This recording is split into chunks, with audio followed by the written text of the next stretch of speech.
What if I told you the secret to eliminating overwhelm is not working harder or having more discipline, but a simple method that transforms how you see your time?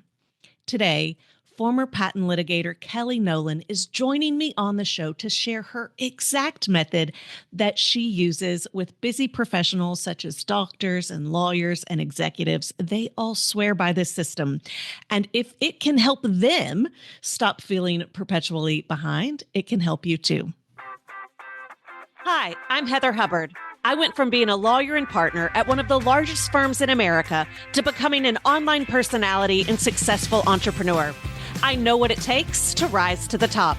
I also know all too well the toll it can take on your health and personal life. So how do you shine bright without burning out? How do you chase joy while achieving success? You're listening to the Hustle and Flow podcast. Welcome back to Hustle and Flow. I am your host, Heather Hubbard, and we are on episode 246, and we have Kelly Nolan with us today. Kelly is also an attorney, but she's an attorney turned time management strategist. She's also a mom of two. And after experiencing overwhelm as a young patent litigator in Boston, she figured out a time management system that helped her show up in the ways that she wanted at work and at home without requiring her brain to somehow magically remember it all.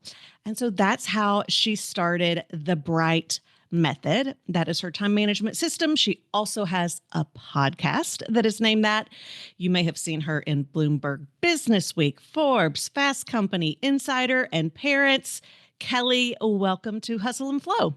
Thank you so much for having me. It's such a joy to be here.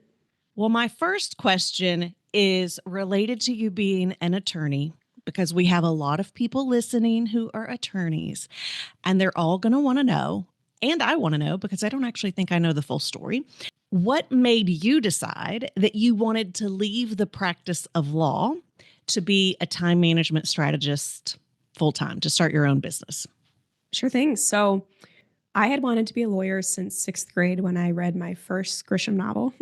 And so I plugged along on that path until I became a lawyer, and I practiced, and I loved practicing in Boston. When I was doing pure patent litigation at a big law firm in Boston, I loved it.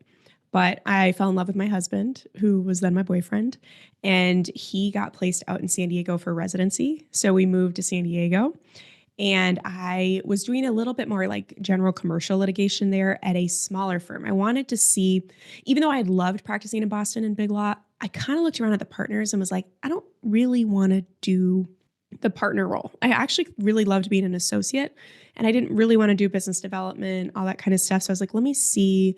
And, just with the workload and all that. And I had some really amazing mentors there who were kind of like, this is a tough life too. They were really honest about it.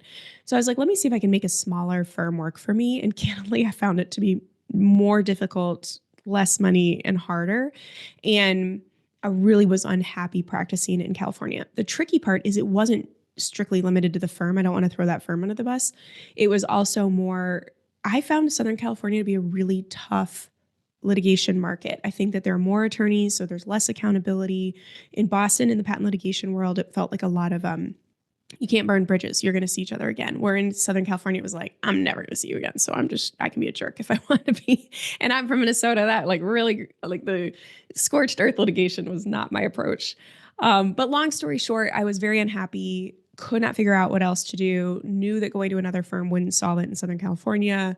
I had a friend doing more home home organizing, and I thought I would do that. Turns out I'm terrible at that, but it was an off-road out of law. So I left law not knowing I would teach time management, but slowly over my first year of business, found out that was what people were interested in. And that's when I really pivoted and embraced this element of it. So sorry, that was a long, rambly answer. Hopefully it helped. No, I love it. We all love these backstories. But that does make me wonder, because I think a lot of times when we have a strength or a talent, we don't realize it. We're like, can't everybody Absolutely. do this? Like, isn't this obvious? And people are like, tell me how you do that. So Yes. is that kind of what happened with the time management, like the Yep. strategy, the system? You were just like, I mean, who can't do this? And everybody's like, tell me, Kelly. Absolutely. So as I said, I was doing like home organizing and very quickly was like physical things are not my forte. They never have been. I think it just was a interesting job that I thought I could learn and I just I can't. So then I pivoted to helping professionals with office flows. And so I was working with a psychiatrist, I was working with another lawyer, and we were talking about office workflows, which I'd always liked as an attorney, as I had liked time management too, or learning about it and creating the system. But I was focusing on, when these types of documents come in, this is the workflow for this.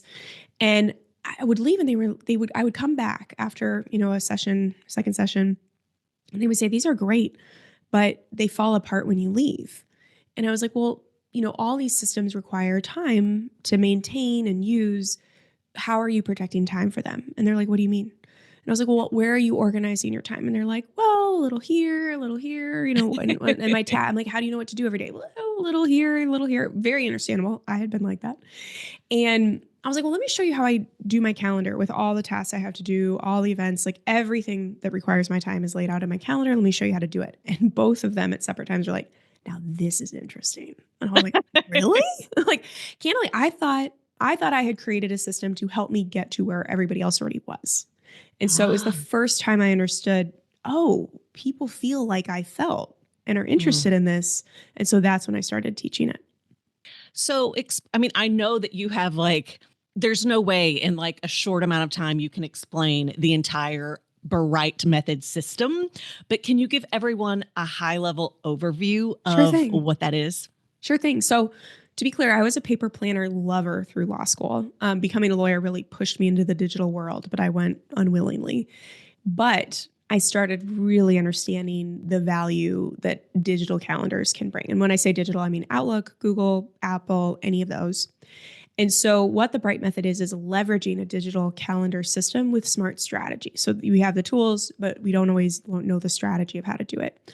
And so, what we do is we start with the personal, repetitive stuff. So, I think of it like your invisible to-do list, shower and get ready, take care of cats or dogs, like make meals, do bed and bath time with little kids, do homework with older kids, whatever your life looks like. All those things that we typically never put in the calendar, never write on a to-do list, just manage in our head.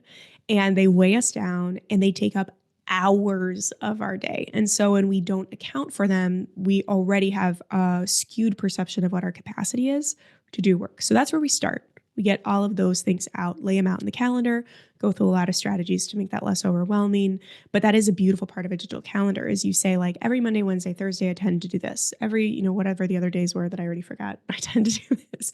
And we move them around and be flexible with it. But again, it's just getting the mental load out of your head and seeing how it all plays together. Then we do a similar thing at work. So when you do email, email takes up hours of our day. You don't have to block those hours, but you need to some time protected for email. When do you like to hold meetings based on your energy? When do you like to do other tasks based on your energy? Just really trying to think about that and kind of structure what an ideal but a realistically ideal week would be. When, we need to be responsive, but we don't need to be responsive every minute of the day. When are we going to protect focus time and match make to good energy? Then we turn to the to-do list stuff, the projects, and I have a 6-step process for like backing out projects. Um, but that's usually, I will say, where people start with time blocking or time boxing or any of this kind of stuff is they're like, okay, this makes sense. Let me take my to-do list and put it in my calendar. But if you haven't done all that other stuff before, you overestimate how much time you have, you underestimate how long things take. It can be a mess. And that's why people give up on it. Totally fair. But this is where the strategy comes in that we try and use. And then the final component of this is a planning session, a couple planning sessions. The main one I teach is a weekly planning session. I really like a Friday afternoon. I think it's a 2-hour session. I think sometimes people are like, I can plan in half an hour. And I'm like, I don't know how. Good for like awesome. But I think that we have to be realistic about, it depends on what you're doing during a planning session. But my type of planning session takes a long time. And really what that comes down to is you can trust your calendar so long as everything makes it into the calendar, and it's not going to make it into the calendar in real time. That's just not realistic. And so that's the time that we kind of look at all our projects, cases, patients, whatever your work is, bridge them into the calendar, smooth things out for the next 2 weeks, and then go from there. And then you can really trust that system that everything's in there. So, on last week's episode, we were talking about strategy, developing a strategy related to goals. And I was sharing that from, because I'm a strategist with that, right? Like with achieving goals. And so I was saying you can use a million different systems, but your strategy is going to be personal to you. I don't know how Yes. you can ever just do a cookie, you know what I mean? Like a one size fits all strategy for Absolutely. everyone. And I'm guessing based on like what you were saying, like you've got to figure out your own like cadence, your own energy. It's not just plug and play. It's like, here's the system, but you've got to make it work Yep. for you. Yep. And it also Is can change by life season. The things that worked for me that's why I love the Bright method is it's a system and a structure, but everything that goes into it matches you. It's determined by you. I've worked with over 350 clients now. All of their lives look different. Some are married, some are not, some all across different industries. It has to mold to you, and it also has to mold to the changes in your life. Like we know our life in 2 years is not going to look the same as today. And so, yes, I completely agree. I love your approach on this because I think it's so valuable to hear about strategies and take what works for you and maybe push yourself and take a little bit more and challenge, but then understand, why do I like this? Why do I not? What could I change to make that work? I love your approach to that because of that individual personalization. So you were talking about like whether it's a doctor or a lawyer, right? Or any kind of profession. I always hear from my clients, who I think are probably similar to your clients, the people that we tend to attract. They all think that their profession is different and special. And I'm just curious, do you see that as well, where people come in and they're like, yes, but my profession works this way. There is no way I could time block for that or I could do Yeah. that. Yeah. I think it makes sense if people are thinking about, well, let me just focus on time blocking. Like some people are like, I deal with 5 hours of curveballs every day. And a lot of, some in corporate, I would say a lot of fields have that, where my day cannot be planned because I deal with 5 hours of curveballs. And to me, I'm just using this to illustrate the fact that I do believe everything comes back to time and can be reflected in your calendar. So let's take that as true. We don't want to plan. Let's say you work an 8-hour day, just pretend. You can't and I can't have you plan a perfect 8-hour day, but we actually need to block 5 hours of that day for curveballs. Towards the end of the day, it can be flexible, but like curveballs are unpredictable in nature. But if you're saying they're predictable, that they're coming, then our plans have to reflect that. So there are ways that we can block your calendar in a flexible way to allow that. I tend to like to block it towards the end of the day. Not that you obviously deal with curveballs just at the end of the day, but it gives you cushion that as things get dislodged earlier in the day, there's cushion to move things into. But that also really is important for you to visually see so that you can look at that and say, either I got to figure out how to get rid of some of these curveballs or delegate out to someone else, or I got to get rid of this other work that I'm trying to do if I don't have the hours to do it. And, that might be getting rid of more of the maker things. That might mean hiring someone, delegating, eliminating projects, pushing out deadlines for projects. There are a lot of different things that can mean. But that's just an example that I hear of like, this will never work for me because, and it's like, actually, let's just pretend it can. What would that look like? What does that show you? What do we do based on that information? And that's really, really powerful.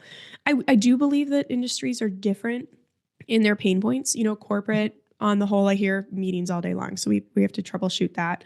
Lawyers, I think, have some, typically depends, litigation, less meetings. Transactional, you might still have a lot of meetings, a lot of firefighting there as well, especially as you get closer to partner. Physicians all over the map by specialty. My husband's an ER doctor. That comes with its own bag of challenges. So I do think there are industry differences, but there are still ways to play with it that help you bring to life the issues so you see them and you confront them, which can be uncomfortable, but then you can solve them or at least work with them to get the answers you want. I do think that, more to your point, a lot of us are very similar. And it takes, I will say, I got pushed into running the group program by the pandemic. I never thought the group format would work for me. I was like, this has to be one-on-one because of the kind of what you were saying. Yeah. And there was magic in the group program because I think people were like, first of all, I find her really impressive and she has the same challenges as me. So maybe I could take it a little easier on myself and look for a solution outside of myself instead of demanding that I somehow magically do all of this in my head. but also you hear the similarities, and that's comforting even if you didn't expect it. Mhm. I love the group. I love the group format as well. I think you just get so much more from that. So I love you talking about how we underestimate how long things will take. And then also, okay, well, if you've got this many hours in the day and you're trying to do this much stuff and the time doesn't, like the math doesn't math, of course you feel overwhelmed because what you're trying to achieve is not possible. And so when we are doing goals and planning, one of the things that I have people do is like we have to like just estimate how much time you think it's going to take to get something done, knowing that it's probably going to be more than whatever you come up with. And then asking, well, do I even have that time available? Because if Yeah, not, then right, like you got to break that goal down even smaller, or you've got to let other stuff go. absolutely. And I feel like that's the thing that none of us really wants to look at. And you were also talking about what a lot of people refer to as the invisible labor, especially with women. And when sometimes I think it's even invisible for us. And so Absolutely. putting it on the calendar, making it actually work from a mathematical perspective. What I'm just curious what happens because I know you're doing the system, but are you also supporting people when they then have these breakdowns of, well, I'm going to have to let something go. I got too much on my Yes. plate, or like, this isn't even possible. Yes. No, it is really funny how I talk so much about calendars, especially like when in my marketing, but inside a program, we talk about calendars, but a lot of the conversations are beyond the calendar to those points. Yeah, there is even in the first week when we do that home stuff, there's a real like, wow, I'm impressed with myself, but I'm also really overwhelmed. And now I understand why. Yeah. And, then there are a lot of conversations around, well, one thing I was surprised by is some of my clients' best wins are better relationships with their partners, which candidly I did not see coming. But they're able to show their partners their calendar and be like, this is all that I'm managing. And that's why I need you to take these, three things completely off my plate or, week by week if schedules Hmm. shift. It just helps people get on the same page. I think Eve Rodsky had some sort of, and I still have not read Fair Play, but I listened to one podcast episode with her and I loved this comment that there's a study that shows in heterosexual couples, the men think that they are doing more than half of the workload, where women are like, I'm doing most of the workload. And her explanation for that is that men see essentially like a pond of things that need to be done and are like, I'm doing 60% of that. When really there's like an ocean of things that need to be done and they're doing a drop of it. But there's a real disconnect, like a genuine disconnect of what people think you're working with. And so when you can lay it out in the calendar and make it all visual, then you get on the same page, which I think then helps with the understanding between the couple and Hmm. helps the partner.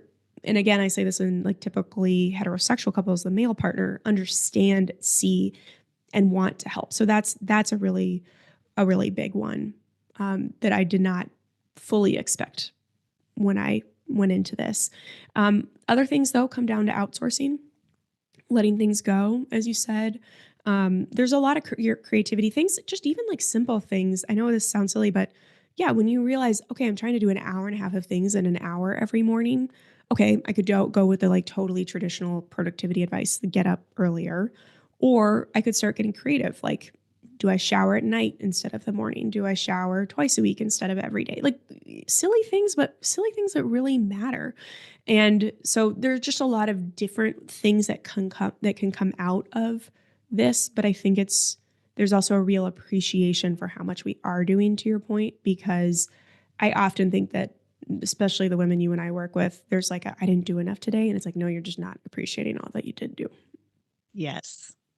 So you were also talking about the curveballs, like the Hmm. chaos that comes in.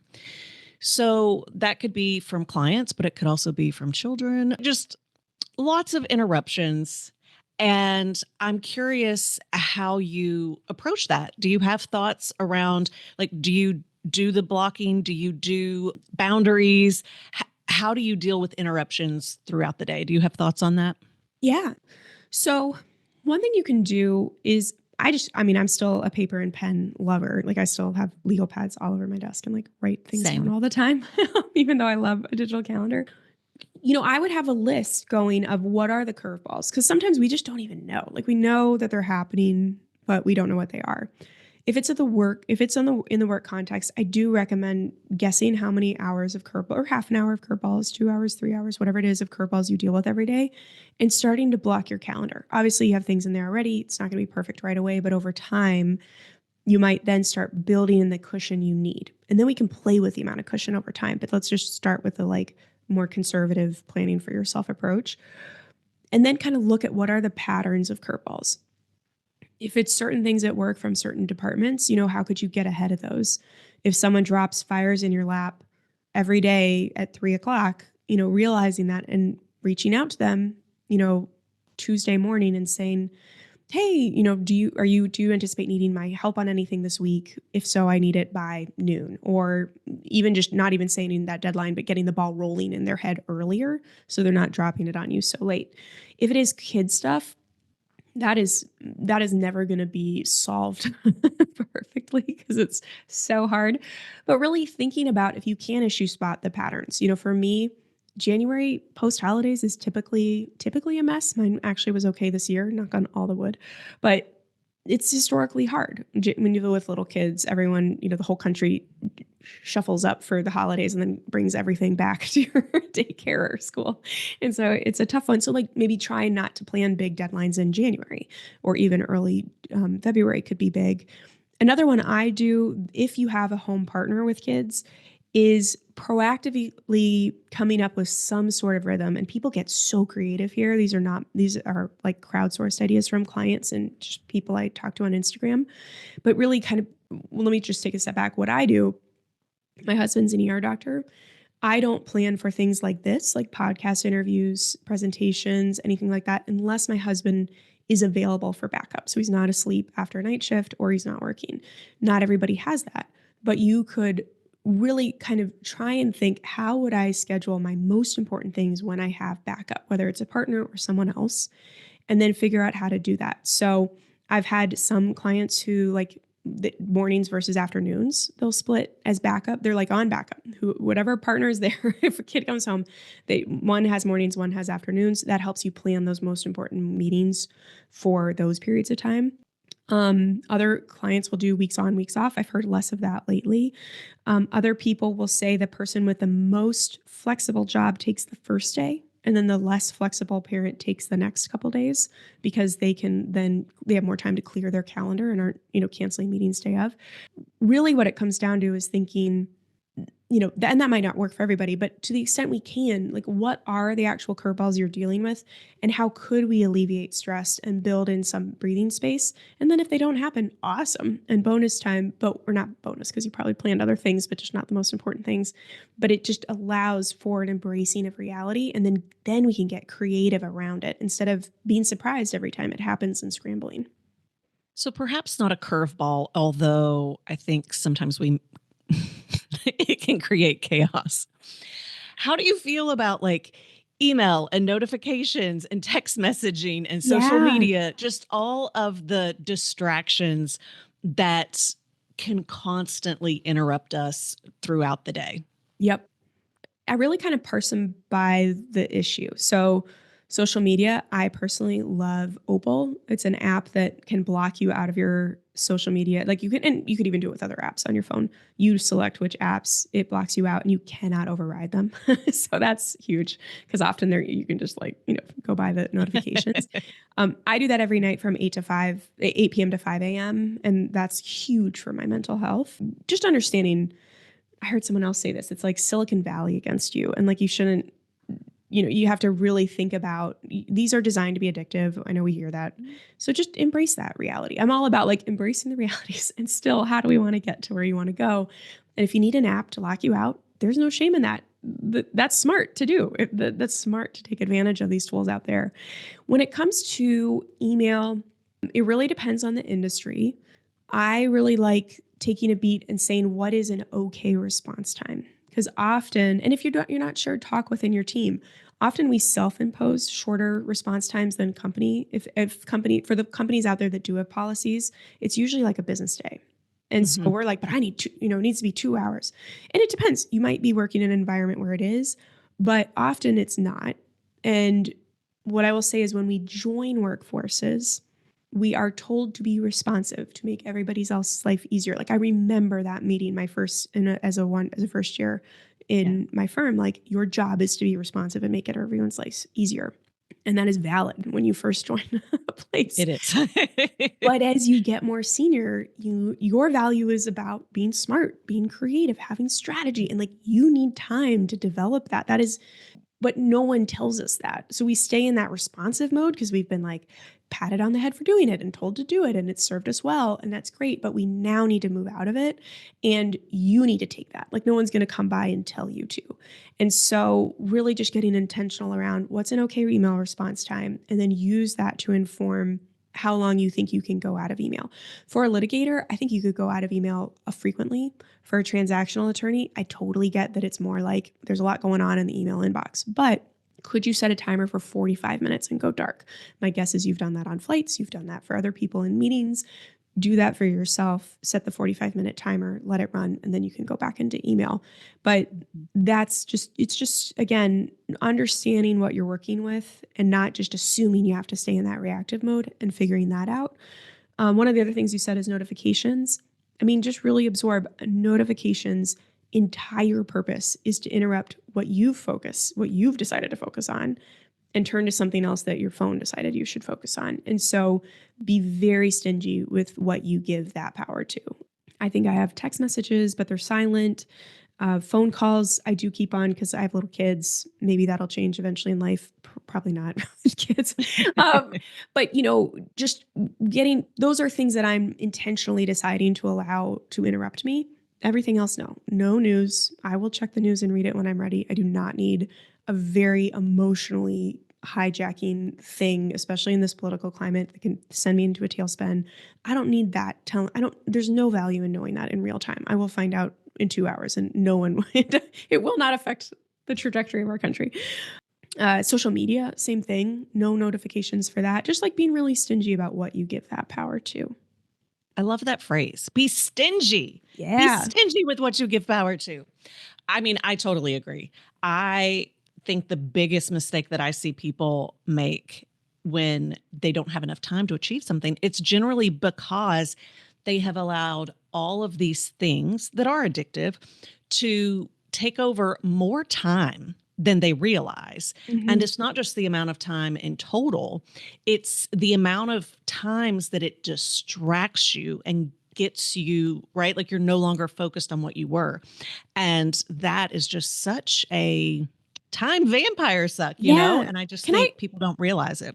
can I add one more thing to that? Yeah, absolutely. This somebody else mentioned this. It wasn't me. It was someone saying, when you go on social media, it's like you are at the whim. Your thoughts and your emotions are at the whim of whatever you see come up there. And so we can Mm, talk about, you can taking a step back and be like, what do you want my feed to be? I don't think we should all live in echo chambers, but like, just being clear on what role you want social media to play, and curating your own feed in that way. But also it's like our default place to go when we're bored or overwhelmed. And I just throw that out there that was something when I heard that, I was like, I do that. Like I get on before a podcast or a presentation early just to make sure my mic's set up and all that kind of stuff. And I might prepare. And then I'm going to have like 5 or 10 minutes of like dead time. That I often would be like, all right, well, I'll just go on social media. But what if I then see something that just gets me riled up right before I'm going to yeah. go try and present? Like just being intentional about like, let me not if I'm trying to be in a particular mind, like place or mood with my kids or going out with, like any of that, don't open that Pandora's box right before. Just be really mindful of when you open yourself Mhm. up to that. I mean, be mindful is nice. Be stingy. I really Yeah. like. Yeah. Be stingy. Be stingy. Okay, so let's talk about Reset and Refresh, your free 5-day program. We will put the link in the show notes, but tell everyone about that if they kind of want to get a taste of the Bright method. Yeah, well, it walks you through, it's a 5-day program. You get video lessons and a guide for each day. I think the videos are like 20 or 30 minutes each. And basically, it walks you through those 4 pillars that we talked about: the invisible personal to-dos, the work stuff, then the to-do list, and then the planning session. It gives you a taste of it. I'm a big believer that time management is very personal and not everybody should be using the Bright method. It's just a system that worked for me and works for people who are attracted to it. So it's a kind of a time to get a taste of that. And then the 5th day is actually like kind of a fun ripple effect place of seeing this, because that's what's so fun. As I said, like everything comes back to time, like everything in your life comes back to time. And so if you can get a system running that helps you manage your time well, the ripple effects are so fun. As I said, it's like improved relationships with partners or with your health, or like, I don't know, little examples like my car can be disgusting with a 7-year-old and a 3-year-old, and just even being like, this is crazy. And why am I letting this bother me so much? And like building in a cadence in my calendar of when I go get my car washed and like vacuum it out. Like just everything comes back to time. And so that the 5th day is a fun like ripple effect day that you get to experience some of that. But yeah, and so it's just a free program to give you a taste of it. I would say a lot of people take it and that's all they need. Like I do, it's a lot of practical stuff. I try not to do a lot of fluff, and that's great. And then other people are like, okay, I want to learn the full system because I need some more support. You know, life can just be too complicated that to spend that you could do it on your own, but just to spend the time figuring it out. Some people are like, just tell me what to do. And help me develop it quickly. And so that's, if you want to join the full program, that's a good outcome of it too. All right. So y'all can go check that out. Like I said, I will put the link in the show notes, but it's kellynolan.com/reset-refresh. Kelly, thank you so much for coming on the show. This was so helpful. And as we were both saying before the episode even began, I love how we have the same passion, but we kind of take different approaches to it. And so I would love to like just do an entire weekend. I feel like we could fix every time focus problem in the world. Thank you so much for coming on to Hustle and Flow. Thank you so much. This was so fun. I could talk to you all day long. Thank you so much for joining me for this week's podcast. If you're watching on YouTube, give the episode a like and leave a comment below so we can keep the conversation going. Also, be sure to subscribe to the channel so you never miss a future episode or announcement. Listening on Apple, Spotify, or another podcast app, you can watch the video and join in the after show conversation by visiting hustleandflowpodcast.com.